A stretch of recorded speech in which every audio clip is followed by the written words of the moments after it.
नमस्कार बंधुरा। तो आज के आमी आबार एक रेसिपि आपनादेर साथे शेयर करते चलेछि। तो आपनारा पुरो भिडियोटा प्रथम थेके शेष पर्यन्त देखते थाकुन। तो देखुन एखाने आमी एक बाटी मयदा निलाम, मयदार साथे दिलाम परिमाण मतो लवण ओ टेस्टेर जन्य दिलाम कयेकटा कालो जिरे। एरपर दिए देब सादा तेल। आमी एखाने दिलाम 2 चामच सादा तेल। तो आपनारा मयदाटार परिमाण अनुयायी सादा तेल दिबेन। तो एखन सब किछु उपकरण भालोभाबे हाथ दिए मेखे निচ্ছি।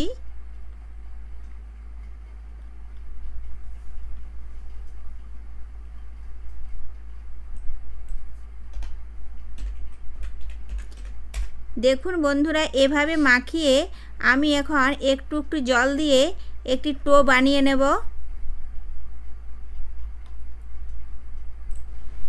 तो देखुन बंधुरा एभाবে कम कम जल दिए आमी डोटा बानिয়ে निलाम। এখন এই ডো থেকে রুটির আকারে এক একটি লেচি আমি কেটে নেব।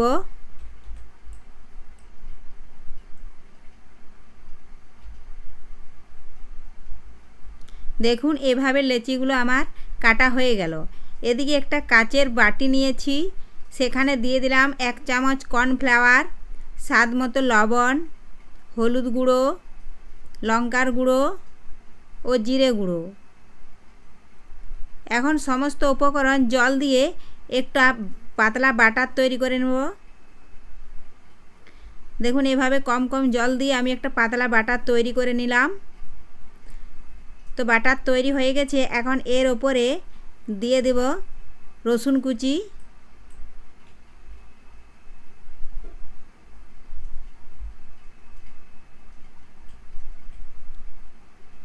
আর দিচ্ছি দুটো দেশি মুরগির ডিম।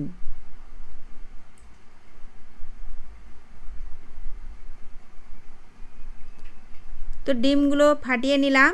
এখন এটা ভালোভাবে আবার মিশিয়ে নেব এই বাটারের সাথে। এভাবে ঘাঁটতে ঘাঁটতে দেখুন মিশিয়ে নিচ্ছি।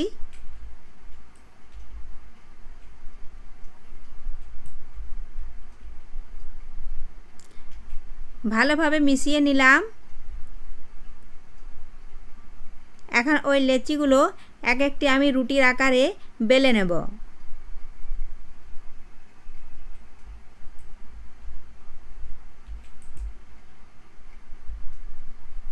তো এভাবে যদি সকাল বিকেল নাস্তা থাকে তো ছোট থেকে বড় সবাই আনন্দের সাথে খেতে পারবে। তো আপনারা খুব সহজে এটা বানিয়ে নিতে পারবেন বাড়িতে। তো দেখুন আমার রুটি বেলে নিয়েছি। এখন আগে থেকেই আমি আলুর পুর বানিয়ে রেখেছিলাম, সেই পুরটি এখন হাত দিয়ে এভাবে আমি রুটির উপরে বেলে দিচ্ছি। চারপাশে আমি দিয়ে দেব।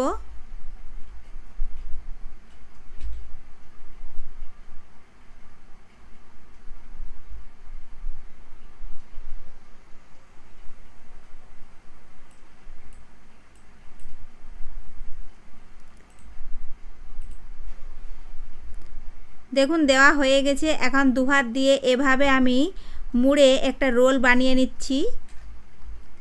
দিয়ে একটু চাপ দিয়ে আবার ঘুরিয়ে নিলাম, তাহলে আর খুললো না।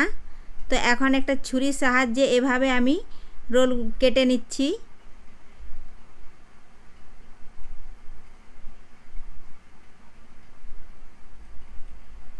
তো বন্ধুরা দেখুন আমার সমস্ত নাস্তাগুলি বানানো হয়ে গেছে। এখন এদিকে কড়ায় তেল বসিয়েছিলাম, গরম হয়ে গেছে। এখন সমস্ত নাস্তাগুলি আমি ওই আগে থেকে ডিমের গোলা করে রেখেছিলাম সেটার মধ্যে এভাবে ডুবিয়ে চামচের সাহায্যে তুলে নিচ্ছি। নিয়ে আর গরম তেলে ছেড়ে দিলাম। এখন এক পাশ ভালোভাবে ভাজা হয়ে যাওয়া পর্যন্ত অপেক্ষা করছি। তো ভাজা হয়ে গেছে। এখন এক একটি করে আমি এভাবে উল্টে নিচ্ছি। নাস্তাগুলি একদম হালকা আঁচে ভাজতে হবে, না হয় পুড়ে যাবে।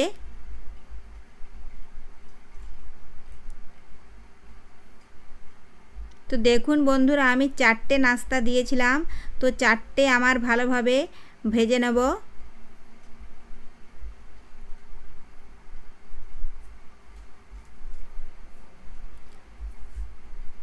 আবার একবার উল্টে নিচ্ছি এভাবে।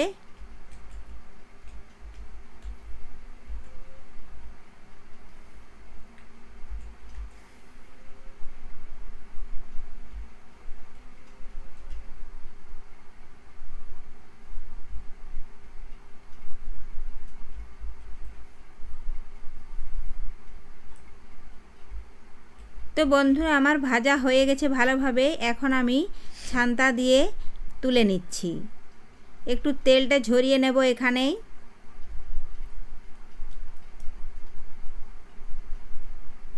তো হয়ে গেছে তেল ঝরানো। এখন আমি অন্য বাটিতে তুলে নিলাম। এভাবে সমস্ত নাস্তাগুলি আমি বানিয়ে নিলাম। তো আপনারাও বাড়িতে এভাবে একবার বানিয়ে দেখবেন, খেতে হবে দুর্দান্ত স্বাদের। তো রেসিপিটি আপনাদের ভালো লেগে থাকলে লাইক, শেয়ার ও সাবস্ক্রাইব করতে ভুলবেন না। ফিরে আসছি পরের ভিডিও।